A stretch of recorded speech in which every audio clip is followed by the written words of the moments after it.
Top presidential advisor Valerie Jarrett just announced that President Obama would be hitting the road a lot more often over the next 2 years, almost like the listening tour made famous by Hillary Clinton. She claims it's because the president wants to hear more from average Americans.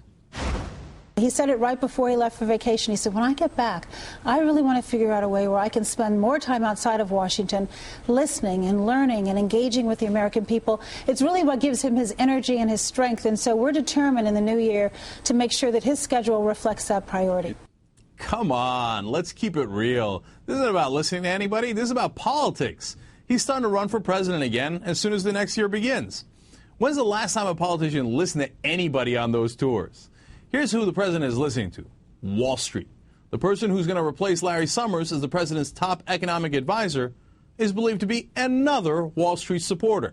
Did he get the advice to hire that person from an average American? I don't think so. Look, I don't mind politicians politicking. That's their job. Just don't insult our intelligence by pretending you're doing it to listen to us. All right, joining me now is Jonathan Alter, Newsweek national affairs columnist, MSNBC political analyst, and the author of The Promise: President Obama, Year One. All right, Jonathan, am I being too cynical? Or come on, this is about running for office, isn't it? It doesn't have anything to do with listening to people.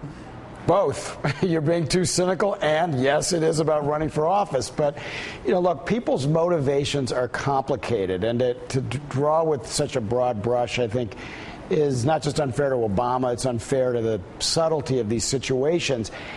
He does believe in what his hero Abraham Lincoln called public opinion baths, where you go out, you meet the people, and you do learn things. You hear about what's on their minds, and it helps you make more sophisticated political judgments. And I think everybody, including the president, knows that one of his failures over the last couple of years is that he fell out of touch with the American middle class. He lost that connection.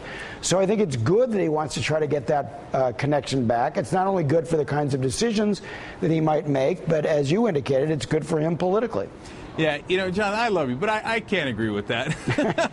Listen, look, for example, the top economic advisor that we're talking about, likely to be either Gene Sperling or Roger Altman. Two huge Wall Street guys. Gene Sperling has never worked on Wall Street. No. First of all, he comes out of the Clinton administration. He's gotten a lot of money from speaking and from consulting Wall Street. And he's the guy who pushed deregulation in the first place. Gene Sperling. Come on, wait a minute, Jonathan. He didn't push the deregulation. And a very creative and talented one. Gene Sperling is the exact kind of guy we want in government. He has some experience from the Clinton administration.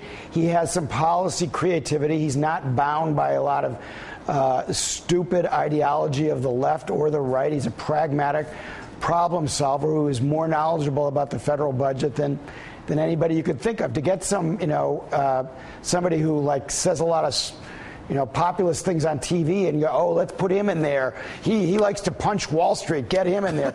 That's not very smart. Get out of here. No, that's first of all, there's no such thing, right?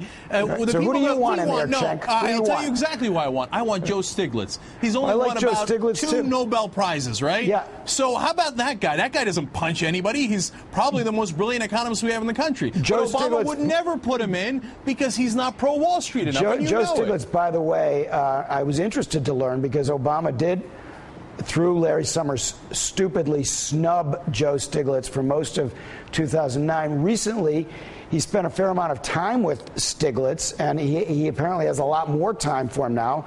Better late than never. And Sperling was one of those people in the Clinton administration when he was head of the National Economic Council who routinely brought Stiglitz in to see Clinton. All that NEC job does is, when it's done right, which I don't think Summers did, is to facilitate a conversation with a lot of different creative, smart advisors. And the person you want in that job, whatever their background, is somebody who's going to give the president a broad range of advice. One of the big criticisms I had of Obama in The Promise was that in his first year, he did not have a broad enough range of advice. But don't say, well, we got to have somebody who, we can't have anybody who's ever given a speech to anybody on Wall Street. We can't have them anywhere near the president. That's just silly, Cenk. It's silly. No, Jonathan, it's not that. It's that he pushed for the deregulation along with Summers and Rubin in the first place. That's not clear at all. He's part of the crew that made all those Sperling, giant mistakes. But look, here's one thing we could end on, that a note of agreement. If Stiglitz is part of the listening tour, I'll be ecstatic. It sounds like you'll be happy. Yeah, So, I want him to listen to Stiglitz and a lot of other people. There's not enough creativity in the policy development. That's the main point. All right, let's hope so. Thank you, Jonathan. Appreciate it.